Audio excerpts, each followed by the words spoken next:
നമസ്കാരം. എല്ലാവർക്കും cook and ബേക്കിലേക്ക് സ്വാഗതം. ഞാനിന്നിവിടെ ഒരു ബീഫ് റോസ്റ്റിൻ്റെ റെസിപ്പി ആയിട്ടാണ് വന്നിരിക്കുന്നത്. ചോറിൻ്റെ കൂടെയും ചപ്പാത്തിയുടെ കൂടെയും പൊറോട്ടയുടെ കൂടെയും കഴിക്കാൻ പറ്റുന്ന നല്ല ടേസ്റ്റി ആയിട്ടുള്ള റെസിപ്പിയാണിത്. എല്ലാവരും ട്രൈ ചെയ്ത് നോക്കണം. പിന്നെ നമ്മുടെ ചാനൽ ആദ്യമായിട്ടാണ് കാണുന്നതെങ്കിൽ സബ്സ്ക്രൈബ് ചെയ്യാനും കൂടെയുള്ള ബെൽ ഐക്കൺ എനേബിൾ ചെയ്യാനും മറക്കരുത്. വീഡിയോ ഇഷ്ടപ്പെട്ടാൽ ലൈക്ക് ചെയ്യാനും കമൻറ്റ് ചെയ്യാനും മറക്കരുത്. അപ്പോൾ എങ്ങനെയാണ് നമ്മളുടെ ടേസ്റ്റി ആയിട്ടുള്ള ബീഫ് റോസ്റ്റ് തയ്യാറാക്കുന്നതെന്ന് നമുക്ക് കാണാം.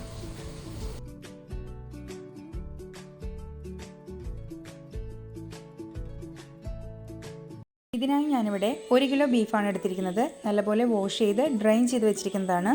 ബീഫ് വാഷ് ചെയ്യുമ്പോൾ അല്പം വിനാഗിരി ചേർത്ത് വാഷ് ചെയ്താൽ നന്നായിരിക്കും. പിന്നെ നമുക്ക് ആവശ്യം വേണ്ടത് 2 വലിയ സവാള നീളത്തിലരിഞ്ഞത്, 2 മീഡിയം സൈസ് തക്കാളി ചെറുതായിട്ട് അരിഞ്ഞത്, ഇഞ്ചി, വെളുത്തുള്ളി, പച്ചമുളക് ചതച്ചെടുത്തതാണ് നമുക്ക് വേണ്ടത്. ഒരു വലിയ വെളുത്തുള്ളി മുഴുവനായി എടുത്തിട്ടുണ്ട്, 5 പച്ചമുളക്, വലിയ കഷ്ണം ഇഞ്ചി, ആവശ്യത്തിന് കറിവേപ്പില. ആദ്യം നമുക്ക് ബീഫ് മാരിനേറ്റ് ചെയ്ത് വയ്ക്കാം. അതിനായി ചതച്ച് വെച്ച പച്ചമുളക്, ഇഞ്ചി, വെളുത്തുള്ളി അതിൽ നിന്ന് 2 ടേബിൾ സ്പൂൺ ബീഫിലേക്ക് ചേർത്ത് കൊടുക്കാം. അതിനുശേഷം 1 ടേബിൾ സ്പൂൺ മുളക് പൊടി ചേർത്ത് കൊടുക്കാം. ഇവിടെ എരിവുള്ള മുളക് പൊടിയാണ് ഞാൻ എടുത്തിരിക്കുന്നത്. 1/4 ടീസ്പൂൺ മഞ്ഞൾപ്പൊടി ചേർത്ത് കൊടുക്കാം. ആവശ്യത്തിന് കറിവേപ്പില ചേർത്ത് കൊടുക്കാം.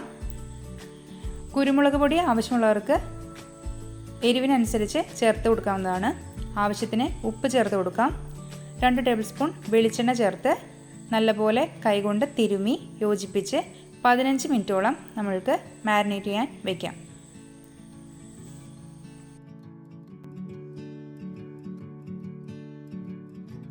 15 മിനിറ്റിന് ശേഷം നമുക്ക് ബീഫ് വേവിച്ചെടുക്കാം. കുക്കറിലാണ് വേവിച്ചെടുക്കുന്നത്. എനിക്കിവിടെ 6 വിസിലാണ് ആവശ്യമായിട്ട് വന്നത്.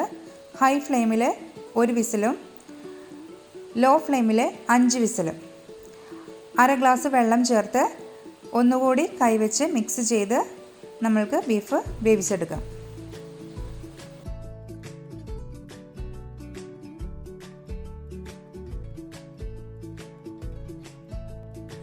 ഈ സമയം ബീഫിലേക്ക് ആവശ്യമുള്ള പൊടികളെല്ലാം നമ്മൾക്ക് ചൂടാക്കിയെടുക്കാം. 2 ടേബിൾ സ്പൂൺ മല്ലിപ്പൊടി, 1/2 ടേബിൾ സ്പൂൺ കാശ്മീരി മുളക് പൊടി, 1/2 ടേബിൾ സ്പൂൺ എരിവുള്ള മുളക് പൊടി, 1/4 ടീസ്പൂൺ മഞ്ഞൾപ്പൊടി.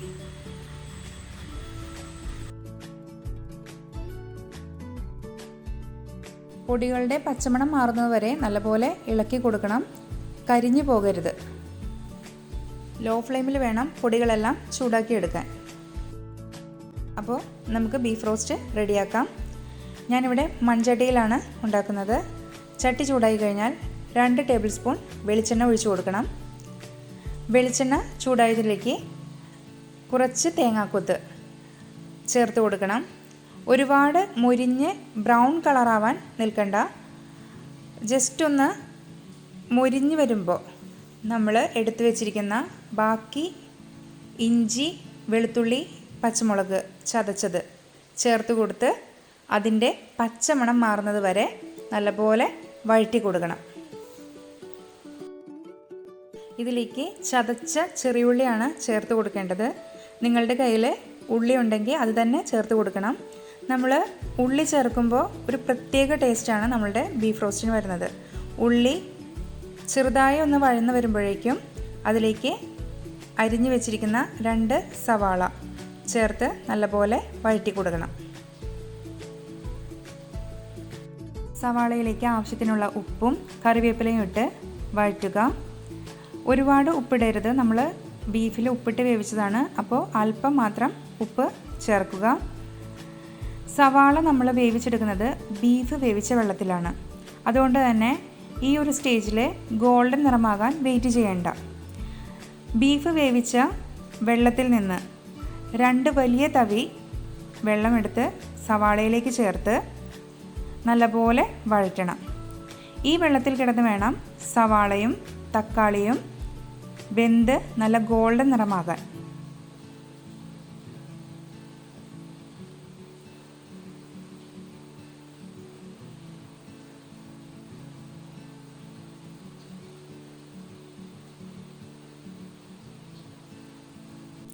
ഇതിലേക്ക് നമുക്ക് തക്കാളി കൂടി ചേർത്ത് നല്ലപോലെ വഴറ്റി മൂടി വെച്ച് വേവിക്കണം.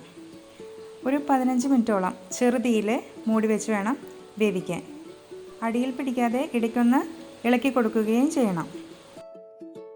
സവാളയും തക്കാളിയും നല്ലപോലെ വെന്ത് നല്ല ഗോൾഡ് നിറമായിട്ട് വന്നിട്ടുണ്ട്. ഇതിലേക്ക് ചൂടാക്കി വെച്ച പൊടികളെല്ലാം ചേർത്ത് നല്ലപോലെ ഇളക്കി യോജിപ്പിക്കണം.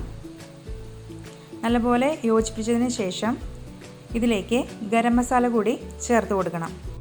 3/4 ടേബിൾ സ്പൂൺ ഗരം മസാലയാണ് ഞാനിവിടെ ചേർത്ത് കൊടുത്തിരിക്കുന്നത്. നമ്മൾ വീട്ടിൽ പൊടിച്ച മസാലയാണിത്. ആ മസാല തന്നെ ചേർക്കാൻ ശ്രദ്ധിക്കണം. എങ്കിലാണ് നമ്മുടെ കറിക്ക് നല്ല രുചിയും മണവും ഒക്കെ ഉണ്ടാവുകയുള്ളൂ. സവാളയൊക്കെ നല്ലപോലെ മൊരിഞ്ഞ് വന്നിട്ടുണ്ട്. ഇതിലേക്ക് നമുക്ക് വേവിച്ച് വെച്ചിരിക്കുന്ന ബീഫ് ചേർത്ത് കൊടുക്കാം.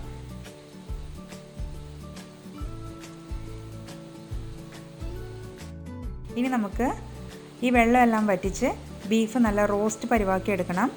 അതിനുവേണ്ടി മൂടി വയ്ക്കാതെ തുറന്ന് വെച്ച് തന്നെ മീഡിയം ഫ്ലെയിമിൽ നല്ലപോലെ വെള്ളം വറ്റിച്ചെടുക്കണം. ഈ സമയത്ത് ഉപ്പ് നോക്കി ആവശ്യമുണ്ടെങ്കിൽ ചേർത്ത് കൊടുക്കുകയും ചെയ്യണം. ഇപ്പോൾ നമ്മളുടെ ബീഫിൻ്റെ വെള്ളമെല്ലാം വറ്റി നല്ല റോസ്റ്റ് പരിവായിട്ടുണ്ട്. ഇനി ഇതിലേക്ക് ഒരു കാര്യം കൂടി ചേർക്കാനുണ്ട്. ഒരല്പം പെരുംജീരകം പൊടിച്ചത്. ഇതിലേക്ക് 1/2 ടേബിൾ സ്പൂണോളം പെരുംജീരകം പൊടിച്ചതാണ് ചേർത്ത് കൊടുക്കുന്നത്. പെരുംജീരകം ചേർത്തതിന് ശേഷം നല്ലപോലെ ഇളക്കി യോജിപ്പിക്കണം. പെരുംജീരകത്തിൻ്റെ ഫ്ലേവറെല്ലാം നമ്മളുടെ കറിയിലേക്ക് നല്ലപോലെ പിടിക്കുന്നതിന് വേണ്ടി 10 മിനിറ്റ് ലോ ഫ്ലെയിമിൽ മൂടി വയ്ക്കണം.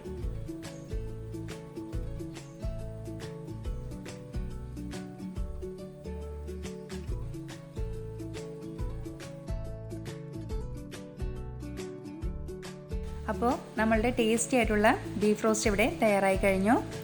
ഒരല്പം എരിവ് മുൻപന്തിയിൽ വേണമെന്നുള്ളവർ ആവശ്യത്തിനനുസരിച്ച് കുരുമുളക് പൊടി കൂടി ഇതിൽ ചേർത്ത് നല്ലപോലെ വഴറ്റിയാൽ മതി. അപ്പോൾ ഈ റെസിപ്പി എല്ലാവർക്കും ഇഷ്ടമായെന്ന് വിശ്വസിക്കുന്നു. അഭിപ്രായങ്ങൾ എല്ലാവരും അറിയിക്കണം. എല്ലാവരും ഒന്ന് ട്രൈ ചെയ്ത് നോക്കണം.